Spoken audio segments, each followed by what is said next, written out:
I don't care that you went to a cathedral nearby because I'm not sleeping there. I do not want your whole roll from your vacation. I don't know you from an Adam's house cat.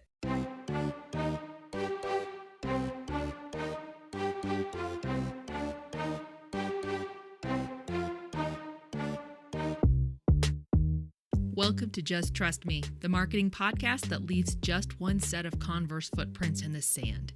I'm Rachel Moore, your host, and in a few moments, I'll be joined by the pod's other two hosts, Elizabeth Allen and Tanya Ballard-Brown. First off, this last week was straight out of the pits of hell, featuring some major medical mishaps and developments for 2/3 of us, so apologies are in order for this episode dropping later than usual. But it'll be worth it, just trust me.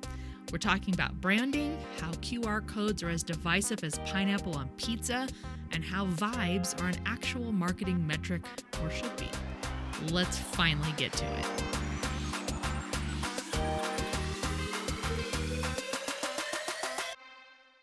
Welcome to the Just Trust Me Marketing Podcast, the show that's as good on the inside as our very scientifically chosen branding is on the outside. Thank you very much. As we get rolling, let's do a round robin and introduce ourselves. And this is based on the conversation we're about to have. We're going to name a brand where each of us, with all confidence and reckless abandon, would scan their QR code. Who wants to go first? Anybody? Tanya, go first. There's no reckless abandonment. Elizabeth first. All right. So I am Elizabeth Allen. I'm a content marketing manager, and mine would be Ulta.com. I am a huge makeup girly, Sephora too, but Ulta has my heart because of its awesome rewards program. So if I saw a QR code out in the wild and it was for Ulta, I would absolutely scan it. That's very fair. And I believe that because you are one of my go-tos for makeup knowledge. So Tanya, over to you. Reckless abandonment.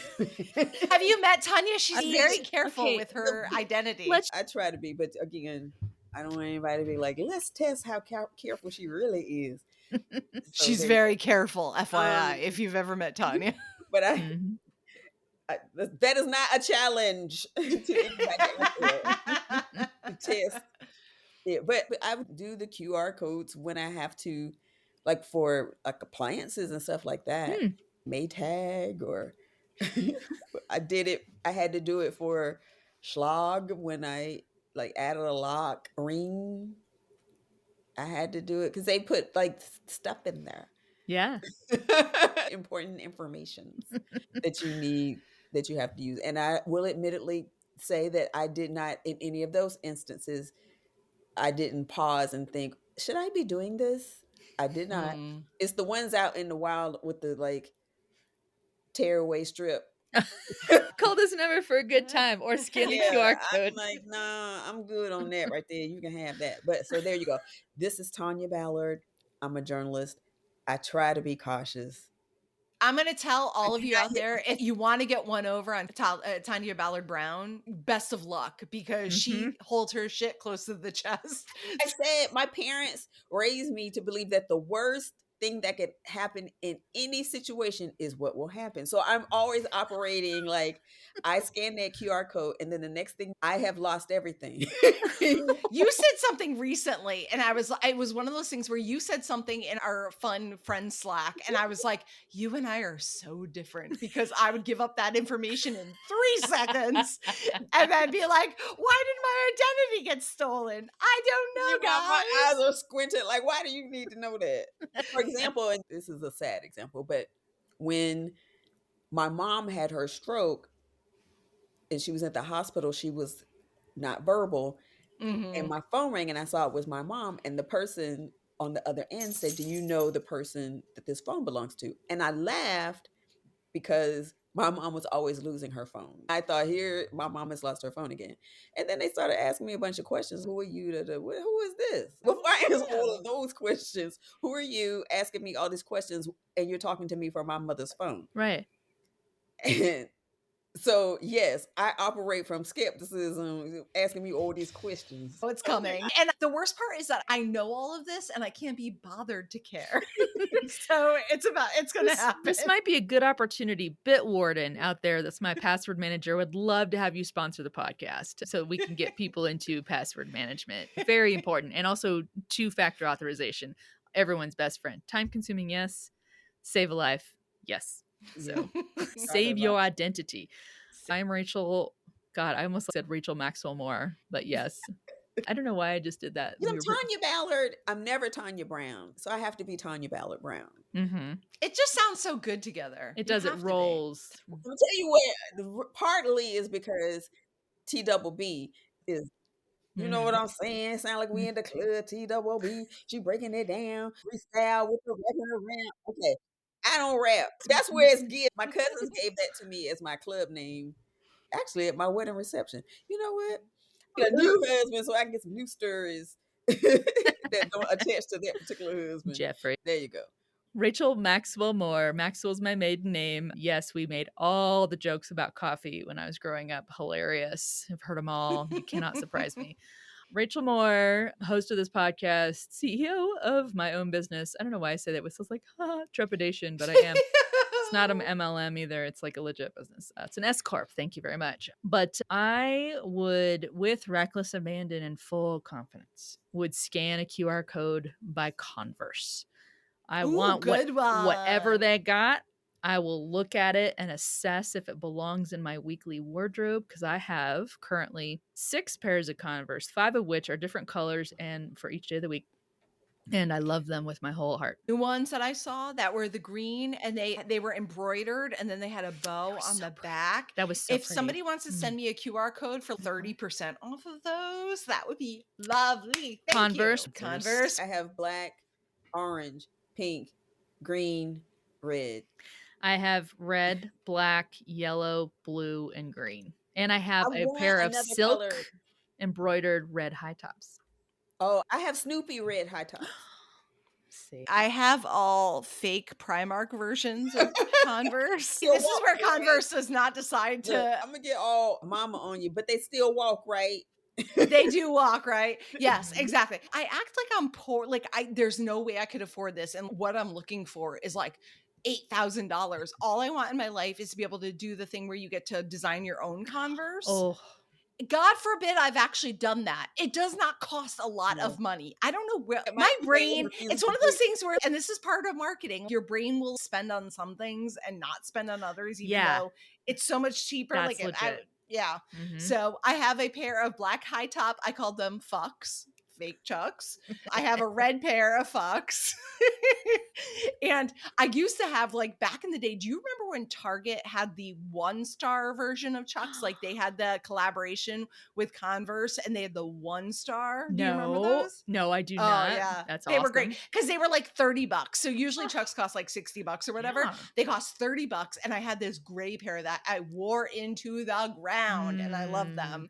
So I act like my goals and my dreams in life are hard to achieve. Like my own pair of Converse. Look, let's put this out in the universe. Converse. If you will let us have, particularly Elizabeth, you just want to do one of us and let her do her own design Converse, we'll obviously say your name into the grave until we die and share your QR code out to everyone we know. Yep. And if you do it, I won't keep promoting Primark's $9 fake version of your shoe. No, you're right though. I ask them for Christmas because I know it's a big spend, and I'm like, it's a nice to have, not a need to have. But I know, so wait a minute, I get the beauty of being short means I got little short feet too. So I get the big kid sizes. I hate you. And I hate you for that. That's a hack. Nice. That's every time in our friend's Slack channel, I was like, I want these. And these people are like, why don't you get the kids version? Because I got big ass feet and it will not fit in the kids version. You are very tall and no, the kids version's not going to work for you. Listen, it won't work. Remember when I met you that first time and I was just so shocked that you were tall because I always assume everybody is my height. I don't know why, because no one, there are so few people this short. I don't know why, but I was like, oh my God, like you were tall and statuesque. We went out to go to dinner together and it was the very first time we had met, and the look on her face. She just unfold up and Tanya's like, what am I looking? always wanted long legs and I'm not getting them. And so there's that, which is why I'm always in See, but I always want to be the Yes. cute little thing, which is why I want to be you. So we can't ever have what we We want. I'm just right in the love what middle, we have. y'all. Love what we Yeah. have. I'm just right in the middle, y'all. I'm the halfway point. So it's appropriate that we're all in the same podcast together. We're like the big mama bear, papa bear, little baby bear, and or whatever.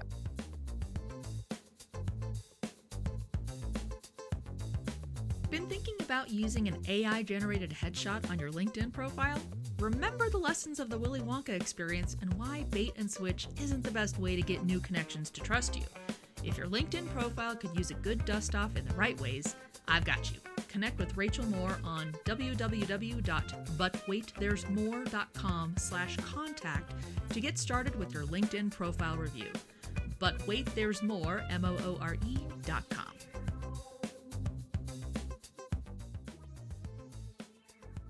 I did not go to Target at all today, guys. Aren't you proud of me? Oh, you were, but you were working out. And by the way, I worked out. I added free weights yesterday to my normal workout, and I am so effing sore right now. It's gonna hurt. Yeah, It's he so had me do a bad. few free weights because I told him, like, I don't love free weights. Like, I like the circuit training. And I think it's because, like, my left arm and my right arm are totally different. And I feel like the circuit training helps. It helps you be like, I don't have one arm that's doing fuck all and one arm that's actually doing something. But he had me do a little, which I will actually try again tomorrow. Good for you, though. But yeah, I feel bad because I'm like, I know why you want me here, but like, I'm unemployed, so you're not getting any of my coin. You know what it Sorry. reminded me of early when you were talking, because remember how we talked about going by kiosks at the mall? That's what I think personal trainers are like. It's like they're just, psh, psh, psh, let me just Yes. squirt this on you, but now it's on you, so now you need to buy. Just this one free workout, and I can tell you all about what we can do for you. It's like timeshares. That's what it feels like. And I tried so badly. I said in our friend Slack where I was like, I should have at the very beginning been like, I'm not there right now. I'm sorry. Just leave me alone. But instead, I kept just like pushing this guy off. And then by this point, I just felt badly that I had pushed him off so many times. And then apparently, that one time when I was in Colorado with my mom, I actually did call beforehand, but it doesn't seem like that message got to him. So this poor kid is like, Aww. where the fuck is she? And he called me and he was like, I called yesterday, literally in a fucking hospital with my goddamn cell phone, like trying to quietly in the corner be like, I need to cancel or reschedule. Yeah, but I would love to learn. Okay, someone who's a personal trainer out there, we're on social media, Just Trust Me podcast. Please drop on a reply or mention us, whatever. How many of your clients are the people who 6 months later, or after 5 different, and that you have just reached their I'm polite but I'm frustrated point, so that's when they come fulfill the thing. I'd be moderately curious rather to learn that. I'm curious too. I loved him. Like, he was so sweet.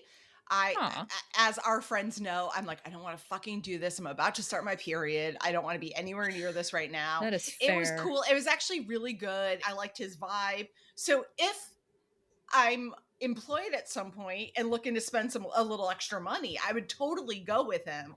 But I was trying to explain that I'm like, guys, I'm not getting a paycheck right now, so not really what my focus is. Especially because the whole thing with this gym membership is that even though I thought because I asked for it for Christmas, right? That was like my thing. I wanted it for Christmas. Yeah. And then I got a message and they were like, oh, you are part of the Silver and Fit community, so you get it for free. Right. I remember you said, what? So they think in their paperwork somewhere, they think I'm 65, so I'm getting the gym membership for free. And again, as an unemployed lady, I will take that. Thank you very much. Whatever bucket I need to fit in. I told Jay, maybe you should sign up and see if they'll think you're 65 too. Oh, that'd be so annoying if he did, and then they're like, no, you're obviously not. And you'd be like, exactly. What? Like, it wasn't a crazy amount. It's Club 24, which is like one of those Planet Fitness type of things. It's not bad.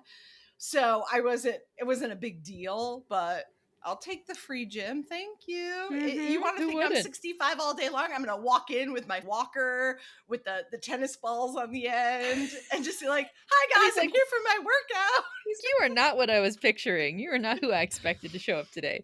Listen, I look good for my age. And then they would say, actually, I totally thought you were 65. And then I would have to hide in a corner and die.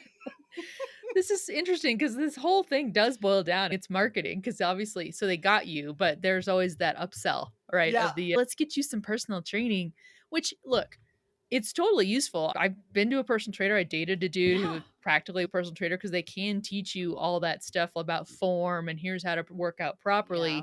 But I know one of my good friends, he's a personal trainer every week, and I'm like, power to you. Can't afford it. Glad you can. They But get you with that to- first free one. They're like, you want the first free one. yes. And that's why I try to be upfront from the beginning because I never want to waste Yeah. people's time. Of I course not. appreciate what you're doing here. We're all trying to make a buck, and I know this impacts how much you make every month. So I, right off the bat, was like, listen, I'm unemployed. You kept calling. Honestly, if they had not kept calling me about this first free training session, they would have never heard from me again. Okay, we're going to keep pulling on this thread because this is so basically, I think what it boils down to, you Elizabeth, today became user generated content for that gym and Yes. that trainer. Because even if you have no intention, no money, no intention, whatever, to continue, you are essentially a commercial for this dude, for this Look. trainer in the gym. And people are going to be like, wow, if she can do that, or whatever their relatability is, they're going to be like, excuse me, do you have openings? So you are UGC. Congratulations. You know what? That's true. I mentioned the company name. There you go. That's Get right. your free training session. Name. Aman, very excellent. handsome young man. I thought he was very pretty. So, Aman, if you're hearing this, because I'm sure you listen to marketing podcasts all the time. That'd be amazing. You were everything. You were great. And you know what? If I wasn't unemployed and I had all the money to be doing personal training, I'd be right there with you. And at least he's not a multi-level marketing campaign. I know No, those exactly. personal trainers are making that money themselves. So I good will for them. say that's what's so hard when you're sitting in like the office and you're about to get the sell. Yes. Oh, it's the worst feeling. And also it's bad enough when you're about to get the sell, but you have no intention of buying. And I'd given him the heads up about that to begin with. And then I sat with him and his like manager, and they were very cool. They were very chill. I reiterated to his manager that I'm unemployed. I think you understand why this is not like my focus right now. And she's, oh no, I totally get it. That's fine. Nice. We're charging less for individual sessions. So if that's something you want to do, that's cool. But if not, I liked how they operated. And this is why I'm such a bad marketer, because I fucking hate salespeople. And I know it's so bad. I know, because like you have to work so closely with sales as a marketer. And I'm like, there's nothing in my personality that meshes well with salespeople. So instantly I'm like on defense. I'm like, or on offense. I know nothing about sports. And that's why this is not a sports podcast. It is not a sports podcast. You did not expect much out of me. But yeah, it was good. But Club 24, anybody who wants to use them, they're a great gym. I love them. Real chill. Like I always want a chill gym. You don't want a bunch of people like, you don't want the guys like grunting in the corner. You don't want the clanging of the, I don't want any of that. I don't want the like where they're starting to leer at women because God forbid they wore like a sports bra to work out. There's none of that. So Club 24, I already don't pay for you, but if you would like to give me something else, if you hear this podcast, a free training session with Aman, I wouldn't be mad about it. That's right. Get it, Aman. Get your stuff. I know before you joined, Tanya was talking about, Tanya, I know we were talking about your colors for your wedding, and someone called your wedding a Holly Hobby wedding. Which, what? No. Yes, that was my exact reaction, appropriately. Share, please. Thank you. So someone who was more of an acquaintance than a friend, I won't say a friend, but somebody I knew, they're friends with someone else. And they were like, oh, can you share ideas for your wedding? And I was like, oh, sure. I shared a couple of pictures and was like, I did this. And then I was saying how I got some stuff free through trade-offs with people from the knot and stuff like that. Anyway, this person was like, oh, they wanted a different kind of wedding, not like a Holly Hobby wedding. It was very clear that what they thought of my wedding, that it was like the doll Holly Hobby. Dude. And I have never forgotten that person said that. It doesn't make sense to me because no, you're hardly. Never. Yeah, absolutely. The last term I would use to describe Tanya's style is Holly Hobby. Are you fucking kidding me? Distance between those Iris two things. Apfel? maybe. We've talked about that recently. May she rest in peace. But Holly Hobby? I do like colors and all those kind of things. See, which Right. is not your vibe at all. I can't tell you how many times I get served ads for eyeglasses and I'm like, oh my God, these are so Tanya. Because they were like bold, they're fun colors, they're big, they're dramatic. That's what I think of when I think of you, not Holly Hobby. No. And my wedding was in a garden at 12:30. So it was not a nightclub evening kind of affair with a sexy dress. I went I did not intend to get the dress that I got. I went with my friend because I just wanted to do a little wedding dress shopping, and I had intended to go with my mom. Oh, that's always when And it happens, though. my friend and I went. I didn't have any illusions of like the dress. I'm gonna fall in love with the dress Yeah. because for me, the dress fit a body I didn't have at the time. So what I wanted was a dress that looked good on the body I had. That would be the dress for me. Because if not, then the dress would have been something from Amsala or something like that. And now I could get into an Amsala dress and probably maybe pull it off because it's still all these wedding dresses are made for very tall people, and I say 5 feet tall. My doctor was like, sure, tell people that. I'm not even really 5 feet tall. And I was That's heavier. precious. So I needed a dress that just didn't make me look like a cake topper. That's what I Yeah. was trying to. So, and my dress and it was strapless and it had those pickup things. Oh, I love those back in the day. That was a And at man, the the time, pickups. it was trendy, but that is the one that really looked good on me. And then, of course, I had it altered as every piece of clothing I ever owned that I want to look good on me has to be altered.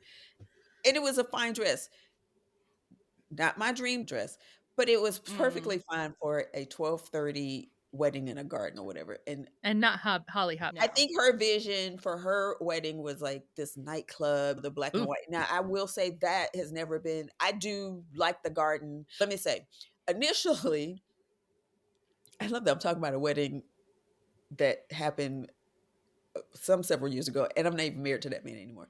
But anyway, the wedding I initially wanted, I wanted like I had this venue, and I was like, look, we can bring in like these low sofas, and we can have a like it like I didn't even want like wedding. I wanted people I wanted to be lounging, and we have music because I was marrying a musician, so I was very focused on the music part of this.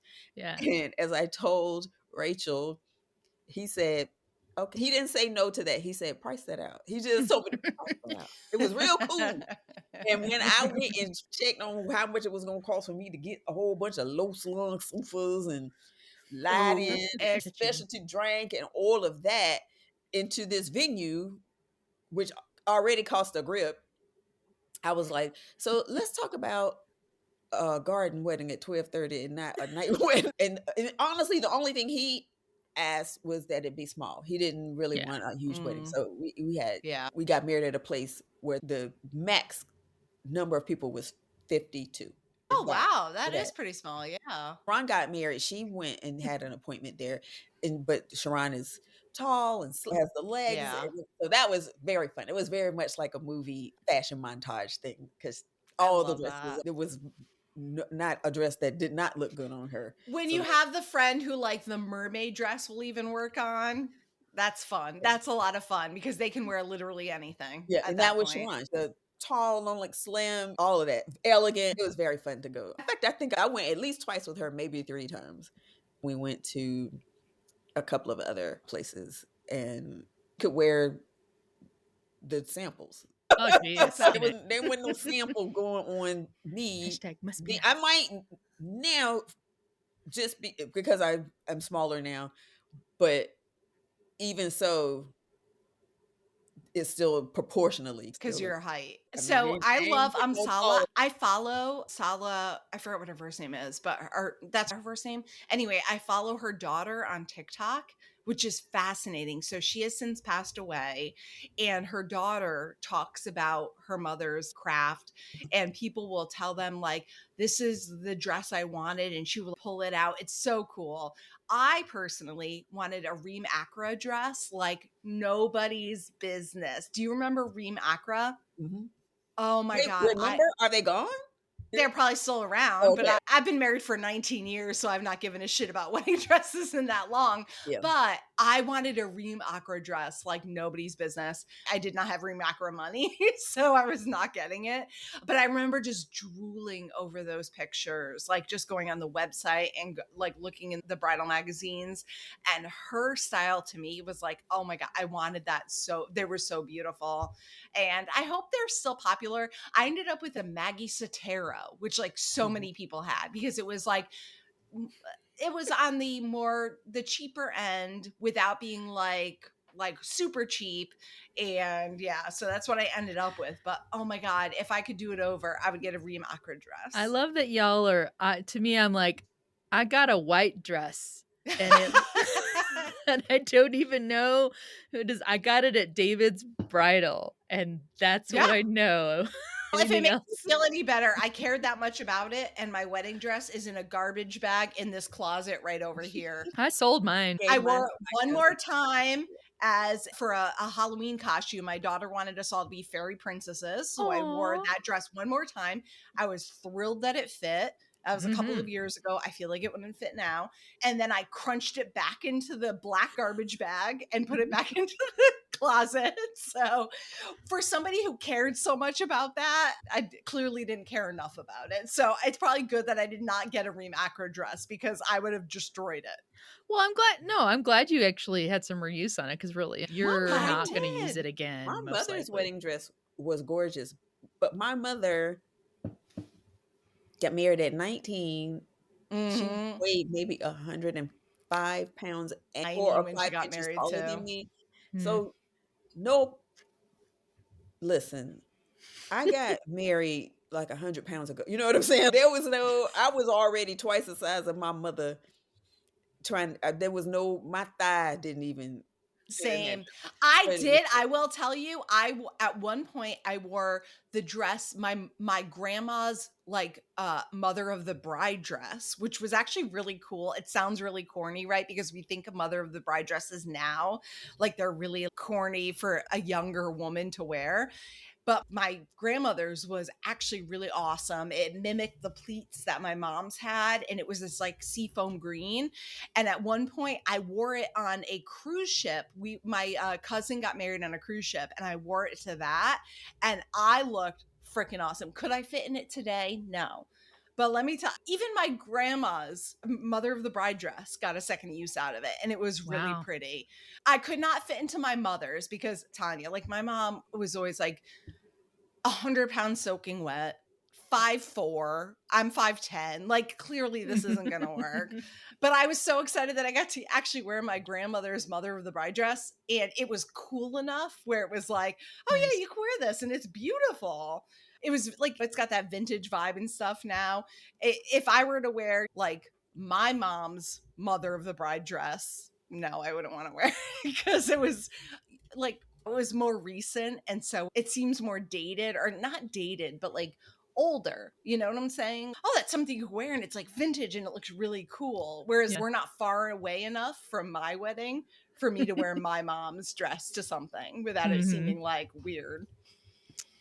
I changed the topics for today because I think this all still drives back to some marketing of some kind. The fact that y'all, I just went, you taught me about two designers because I didn't know who they were. And I went and looked them up on their website. So I just gave them website traffic. And then, but Tanya, this all drives back to here's the why we were talking about this.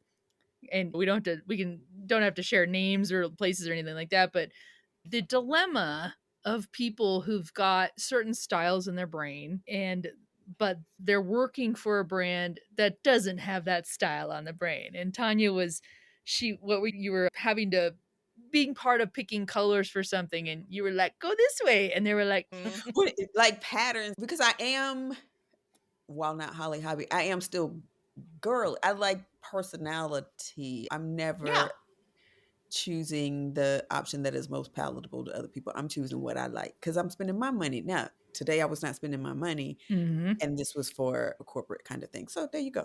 I get it. Because I always think about Jennifer Lewis. You know what I'm saying? And Jennifer mm-hmm. Lewis. You know what I'm Yeah. saying?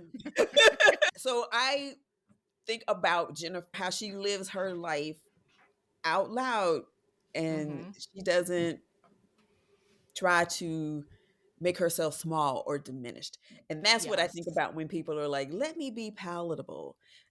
I don't want to be, I'm not trying to be smushed into a corner. I'm never trying to blend into a wall. I don't care if you, and I'm not necessarily trying to be seen, but I am most absolutely not trying to blend into a crowd either. I'm not Absolutely. at Yep. someone else's event trying to be the person everybody looks at. I would never want to be the person at a wedding that everybody's ooh instead of looking at the bride. I'm not trying to do that. But I also am not ever going to be the person that's, oh, can I just fade into this wall? If you look over in that Mm-hmm. corner, you don't even see me. That's not me. I'm not that girl. Mm-mm.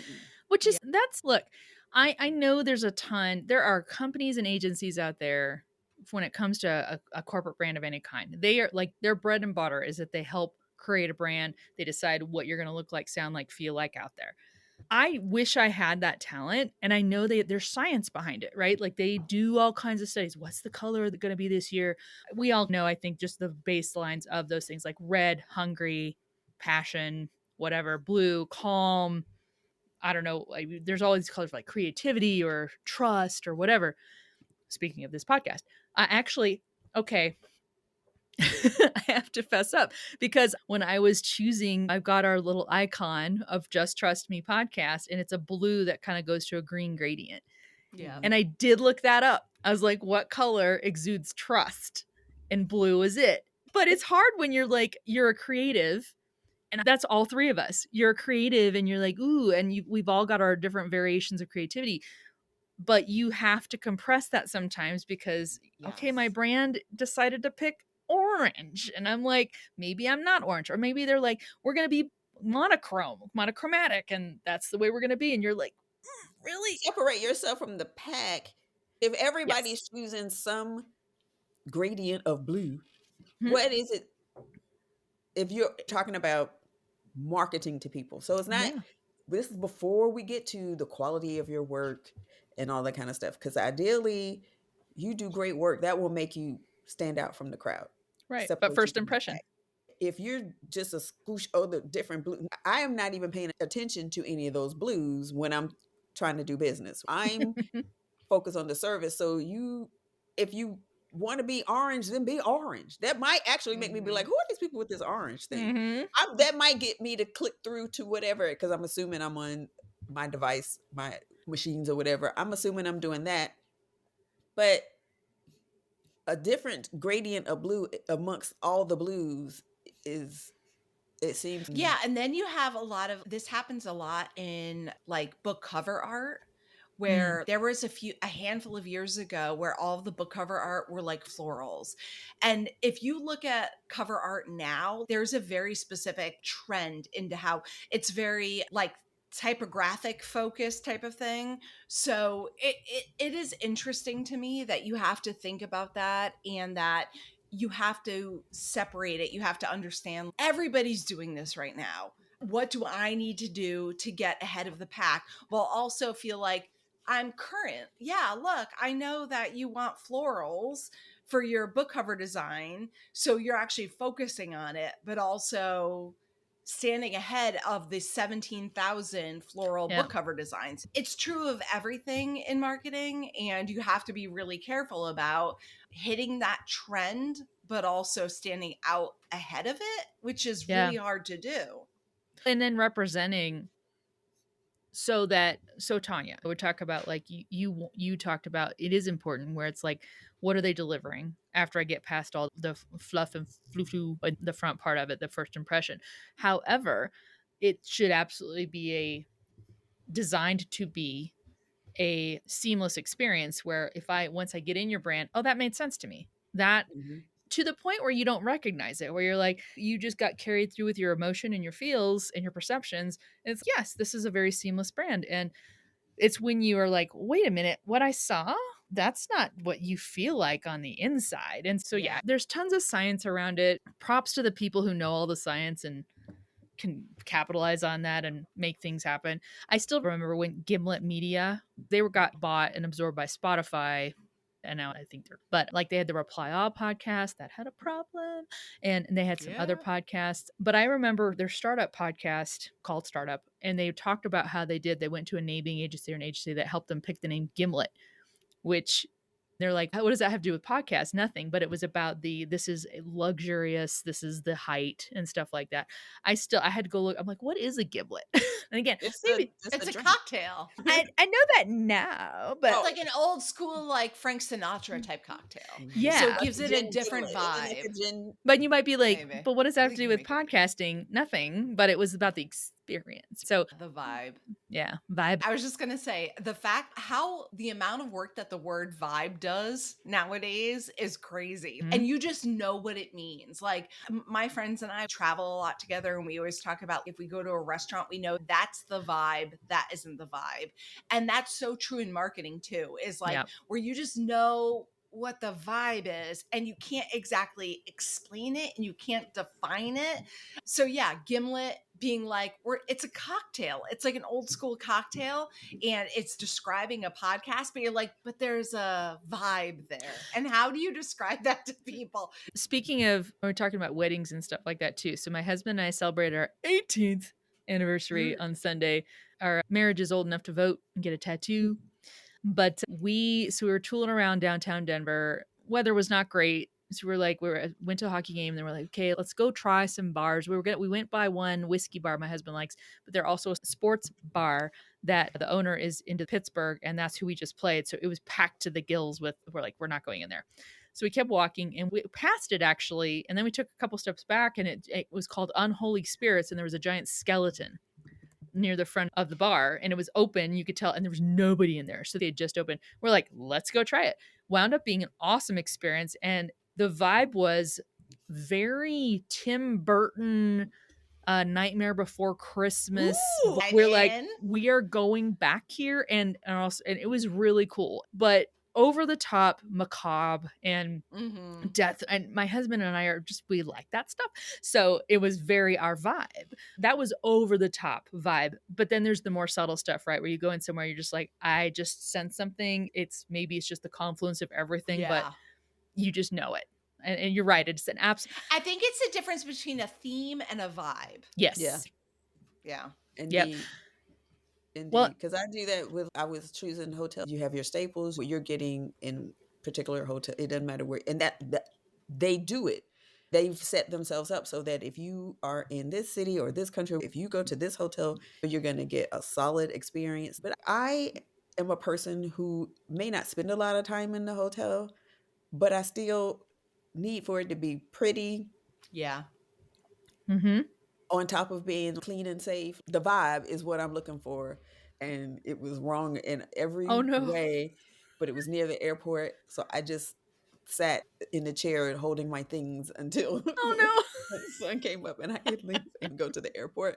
I have never been wrong about a hotel. It's always the right thing, but it's a vibe. It's something I'm looking for when I'm doing all my digging and poking and looking through traveler photos, which by the way, if you are a guest at a hotel and you're posting a review of a hotel online, I do not care that you had a meal at a restaurant 45 miles away. I'm there to see what the hotel looks like. Yes. Go into the corners and take pictures. Lift up the mattress and take pictures. Ooh. I don't care that you went to a cathedral nearby because I'm not sleeping there.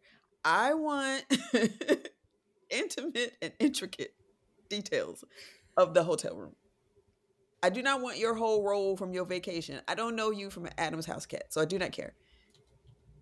Thank you. No, that's because Airbnb is same way. Yeah, so my husband and I like to on occasion go down to New Orleans and Nolans. And now I'm going to get yelled at by everybody. What are you seeing? Why are you trying to say it like that way? But I absolutely pick a vibe that way because and that's what I like. Some people are just like, I just want a very traditional, no frills. I know what to expect. I don't care. They want the very kind of clean or even sterile look. And I totally get that because you are staying at either at a hotel room or a stranger's place. You're like, I just want to feel clean. Some people are like, though, I want personality, and I want to feel like I'm coming into a personality, a vibe in that hotel room, that lodging that matches me. And so absolutely capitalize on that, which is, again, like you said, the pictures. People who do Google reviews or anything like that, just take some pictures. They just make such a big difference. Of the hotel room, of the hotel bathroom, of the hotel lobby, of the hotel hall, of the hotel elevator. Not you. We went to this museum and it was all great. This ain't got nothing to do with the hotel. I love that for you. It has nothing to do with the hotel. That's what I want pictures of here, because I'm here looking for pictures of the hotel. You say podcasting, I say trust casting. Whether that makes you think of magic spells or fly fishing, trust casting is the way your business can market your brand and get your customers to trust you. Podcasting, event moderation, LinkedIn profiles. These are the ways we build credibility in today's marketing methods. Start trust casting today with But Wait There's More marketing services. Visit butwaitthere'smore, MOORE.com to cast trust to your target audience today. I love that we chucked our agenda out the window because we were talking about good stuff. I want to talk about QR codes. We are a house divided. Tanya, you're not alone and you're not old, because I run into this. I'm sure you do, Elizabeth, too. Because Elizabeth and I, let's be clear, she and I are both pro QR code. Tanya's not pro QR code. But Tanya, I see this come up so often on threads, on LinkedIn, and I don't know what it is. It happens in waves because everybody starts talking about it at the same time. Just the vitriol that marketers have, so many marketers have for QR codes. They're like, why the fuck are you using that? You should never use it. Meanwhile, I'm like, okay, sometimes it makes sense. COVID was a perfect example. Actually, I felt very validated by COVID because I was like, look, here's a perfect use case for QR codes to scan them and do that thing and be touchless. But yeah, so you're not alone. I happen to be pro QR code because I will scan literally any fucking QR code that's in front of me, not out in the public. If it's on a sidewalk and I'm like, this is not affiliated with anything, no. But if it's in a restaurant, I don't fucking care. If it's on a flyer or whatever, I'm like, yeah, let me scan that and see what the fuck's going on. So there's my take on it, but I definitely want to hear the against side of what you think QR codes. I think we were specifically talking about why, and I have taken off my I'm Tanya B, the journalist hat, and now I'm just Tanya B right now. Code switching. Why the fuck do we need an app for everything? That's how we got here. I don't want to be doing I don't want to conduct my whole life on my phone. I realize this is somewhat generational, as there are people, like, this blows my mind, like people who don't have any kind of computer or laptop. I'm like, how do you function? That's because I'm not sitting on the mall with my dog trying to pay bills and all that. That is all that should be happening at the house. When I leave my house with my phone, that is to text people and to communicate that you need to bring your ass on to wherever it is we're trying to get to. That's what that device is for. Why is there an app for my stove that I got? I was so excited that there was an app because I was thinking, oh, they're good. There are times when I can go ahead and have it warming up. I can be in another room, or even not even at my house, and have my oven warming up. So when I get there, I can pop the thing in the oven, or I can leave the whatever in the oven and have the oven come on through the app. And the app just wants you to be like, oh, choose this time. Oh, you want to roast? Okay. Choose, not even a time. It's, oh, you want to roast? Cool. What temperature? Cool. Great. Now go downstairs. If I gotta do all that, I can just not texting to me to press roast and 375 and start. That is super easy. It is not helpful to me. Dryer. I love the app for my dryer. That one has done exactly what it was supposed to do.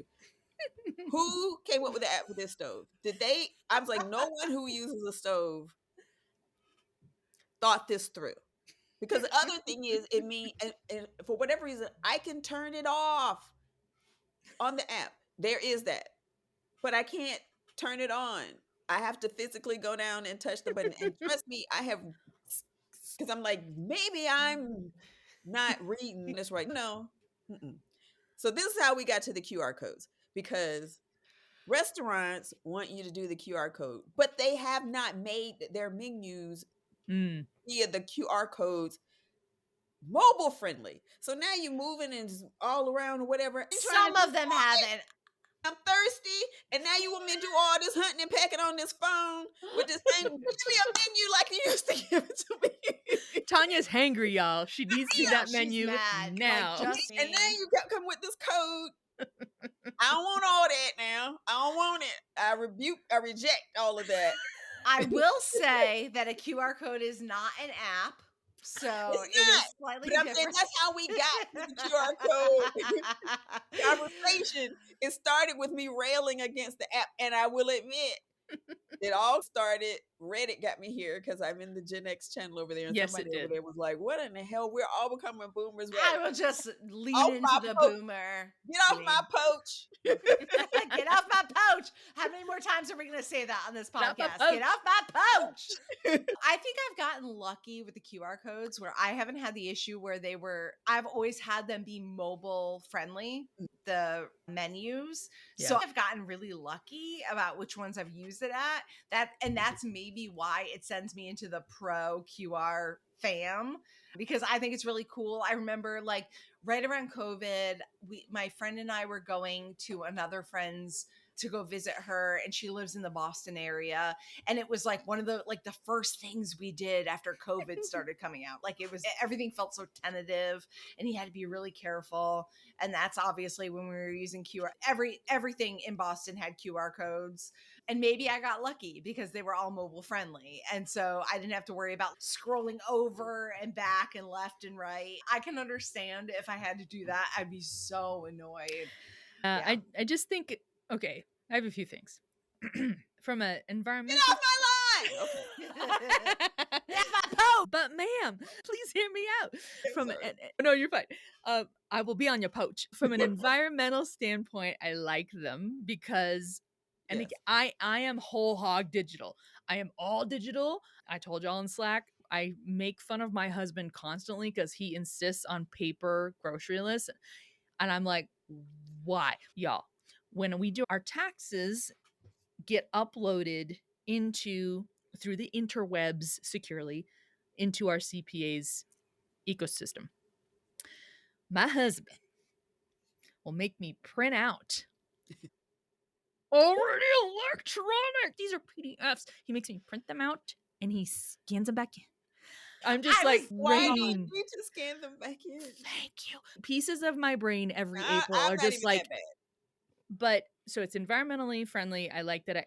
So we go to, it's basically our version of Cheers. There's a brewery walking distance from my house. By the way, it's themed after Wicked, the musical Wicked. That's awesome. It's called Western Sky. I love it. You all need to come visit me and we need to go here. Oh, yeah, it's amazing. absolutely. They do karaoke and trivia and they pet friendly. They give away free tampons. They have banned books there. It's amazing. So I love it. That's the vibe. When I talk about the vibe, that's the vibe. Such a good vibe. But so we were there and they have a menu, but they also have a QR code. So they provide both. The menu is just their staples. The QR code is, hey, this is updated. And so we scan the QR code and we found a beer. My husband asked for it. She goes, oh, we just tapped that. She whipped out her mobile phone and updated the menu right there. So there's the savvy part of it. And again, Tanya, you have a completely valid point though, because if y'all are going to use the tools of the interwebs, you have to be mobile friendly. And if you're not, fucking why not? Because we're all doing this right all the time. It's like, why wouldn't you be mobile friendly? So those places should be called out. And I'll add another layer to it, being more serious, to make sure not everybody is able to use those. That is easier for you. You have to be thinking about all the abilities of our, is everybody able to, my old eyes don't want to be squinting. But I feel like most of these companies, they have a menu available. It's not that it's not available. It's just that if you want to sit down at the table really quickly and look at the menu, you hit the QR code. I feel like in this maybe I was in the wrong place because I feel like I've been to a couple of places like this. Don't bring me something with the laminated whatever and wipe it off so I can see. Particularly if you have a whole lot of items. If you got one or if you got a handful of items, Cheesecake Factory. because there's too many choice. If you have all these different things to offer and you have not bothered to have a mobile friendly experience, Yeah. you're doing yourself a disservice. It's interesting too that you bring that up because, like, I go out to breakfast about every month with my dad and my stepmom. She wears readers, and my husband wears readers, and I'm starting to need to make sure I have some on hand anytime I go out and about because we go to Alamo Draft House. I brought that up before, and I Love do. it. I just try to look at the menu. I'm like, I wish I brought my glasses because I can't read this. Yeah, that would be. I might see if I can try to find a QR code or a mobile menu, someone who's an expert kind of in that kind of marketing, because you do have some power versus a paper menu and needing some readers. And again, I'm just isolating one potential challenge. There's obviously, like Tanya, you mentioned, there's tons more. But if it is mobile friendly, you should be able to magnify that and make that bigger and easier to see. But let's make allowances too. If you're coming in hangry and hot, Yeah, which is usually what I'm doing when I'm sitting all down and all this. and you were like, no, I need something fucking right now. Anyway, but yeah, and this also came up too because I'm in a Facebook group local to Denver. It's called Denver Marketing Mavens. I think I brought them up before. Some Somebody on there brought up, they're like, who can I talk to on here who is an expert in QR codes? And so it was like, there's tons of free sites you can go make a QR code on. And you're like, and then someone's like, you can make them in Canva. And then I'm like, yeah, you can make them on Bitly for free. And they're like, our client says we need to go through a service. And we're all like, you don't. Why? You really don't need to. So, like I said, I want to talk to folks who are experts in Q. So, if you are one of these people, I'd love to get you on. QR code going to the experience. If you're going to scan it, how do you, Tanya, this goes to your point too. If it's out in the cosmos, I think you brought up a really valid point about security, where it was like, how do I know what I'm scanning? I don't know where I'm going, where my phone's going to go if I scan that QR code and I'm taken to a website. If it's made by Bitly or whatever, that's a short link. I have no idea what domain I'm going to. That's valid, I think, too. If you're in a restaurant, you have expectation. But if you're just out in the general world and you just see a rando QR code that says scan me, are you going to scan it? What's your proclivity to do that? I might put a poll on Spotify about this when we release this podcast. But yeah, You know are you my going to scan answer. that? Probably not. Maybe you shouldn't. Amorphous, nefarious, whoever they are, trying to get my phone, girl. I love the difference between how Tanya and I work. We are in totally different headspaces when it comes to security. I'm like, I'd scan it. It's fine. What's the worst that can happen? And Tanya's, they're trying to take my money. Don't take my money. Like every time Tanya and I were talking about this topic, the difference is just like night and day about how we feel about it. She's better off because she's going to keep her shit safe. And I'm like, I'm going to get my identity stolen. It's cool. At this point, though, you just close the door as you can and pray for the best because there's a new scam or a new trick or a new whatever every day. I love that some of the things you've brought to light, especially talking about QR codes, I never would have even thought about that. Anybody can put a fucking QR code together and I can scan it and really screw over all my information. And you're so smart where you're like, yeah, why wouldn't you think of that? And I'm like, never thought about it. Not even once, not a second. Listen, I was all over socials or whatever, and I remember a colleague was like, they weren't joining something, and they were like, because they're just selling your information, and I was like, now I'm like, they probably were taking the right position. Like the door is open now. There's no pushing all that, shoving all that back in, but Yeah. I think they probably had the right idea, and to that end, I think that is now what makes me more cautious.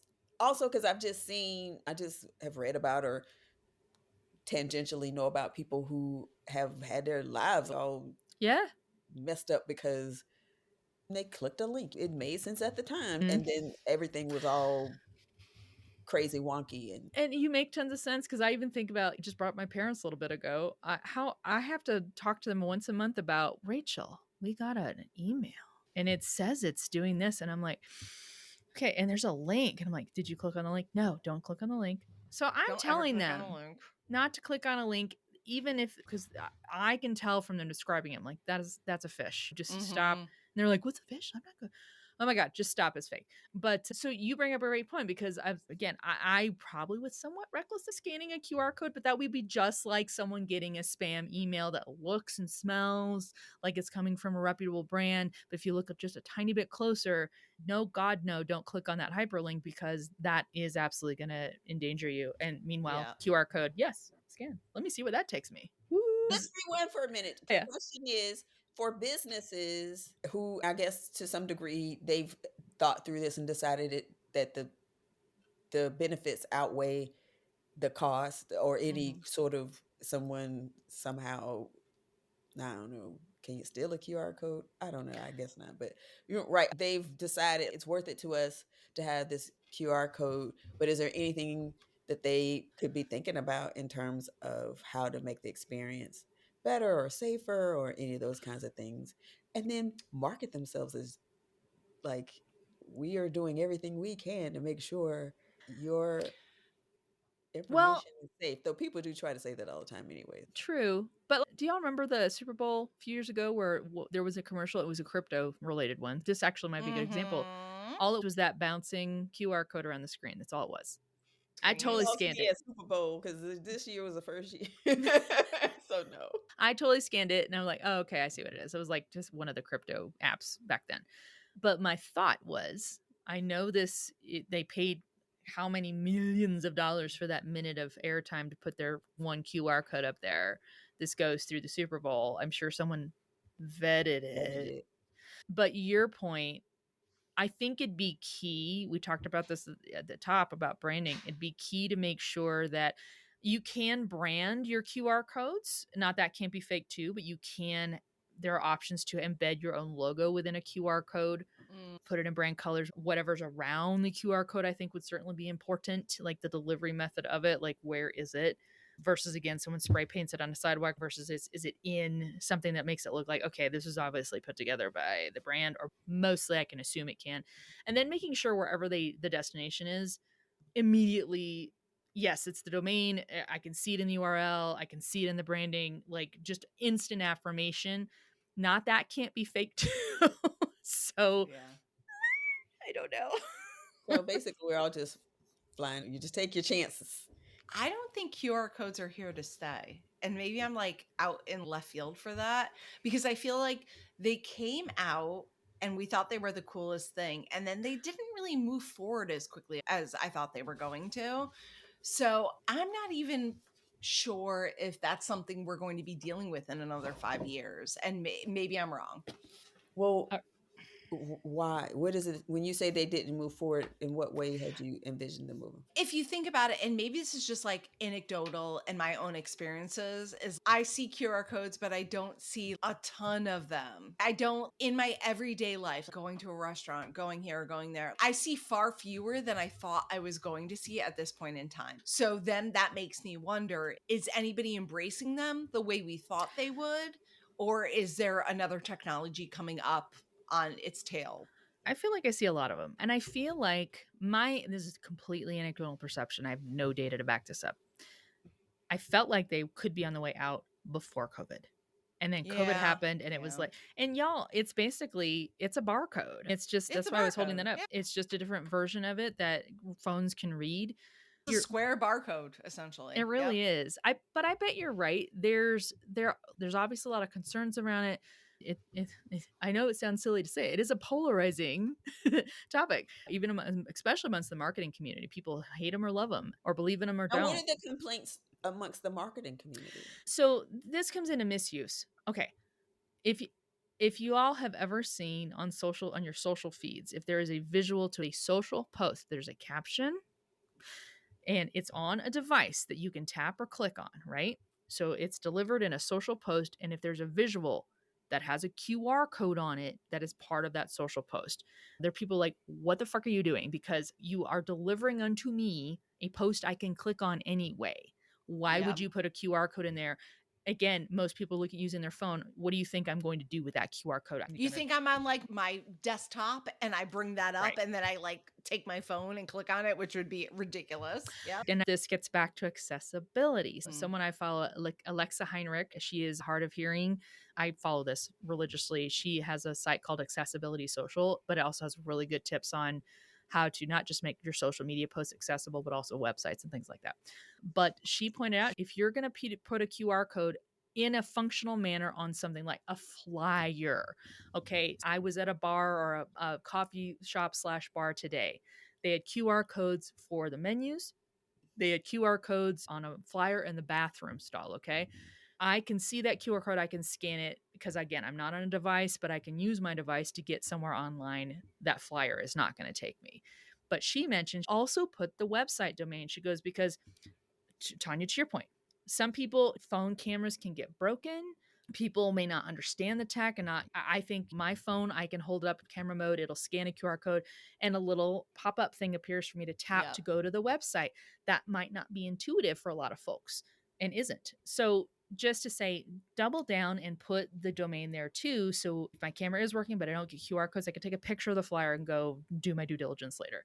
But yeah, I think their big argument is like it's being misused where in delivery, where it's okay, I do have the means to click on a link. Why are you serving up a QR code when I don't need one in this instance? So that's where a lot of them hate them. Link. Yeah. Yeah. Which is fair. People not knowing how to use QR codes. If it's on anything physical, if it's a physical advertisement, absolutely think about it, at least, if you're not going to do it. But I wouldn't put one on a billboard like by driving highways because you're driving. Yes. You shouldn't be trying to be like, crash. It's okay that your company caused a 6-car pileup. It's fine. All right. As we wrap up today, let us make sure everybody knows where to find and follow everybody. Tanya, you go first. Where can we find and follow you online? You find me on the dark web, doggone it, because no, that's Elizabeth. T-double-B, on all the places. Check me out. Check her out, but don't send her QR codes. She will not do it. And then Elizabeth, how about where can we find and follow you? Okay, so you can find me on LinkedIn at Elizabeth Allen 1001. 1001 and Converse. You can make sure you make contact with her to let her know that you can give her the. If you give me a 60% off coupon, I will buy. I'm just throwing that out. And then I'm Rachel Moore. I am at Rachel Has the Mic, MIC, pretty much her. And yeah, and also by the way, this podcast is at Just Trust Me Podcast on TikTok, Threads, and Instagram. And I think we're on YouTube as well. I should follow us on all of those at some point. You should. I hear it's a pretty good podcast. There's this really tall girl that's on it, and she has purple hair that I can see. She does. She has great gams. Oh, she great gams. That's a wrap on this episode of the Just Trust Me Marketing Podcast. And if anyone from Converse is listening, you know what to do. Follow us on Instagram, TikTok, and Threads at Just Trust Me Podcast. Also, on whatever app you're listening to this from, please take 2 seconds to leave us a review. It really helps spread the word. Plus, lest we forget, it's a tried and tested method of building that good old trust in marketing. We'll catch you on the next episode of Just Trust Me.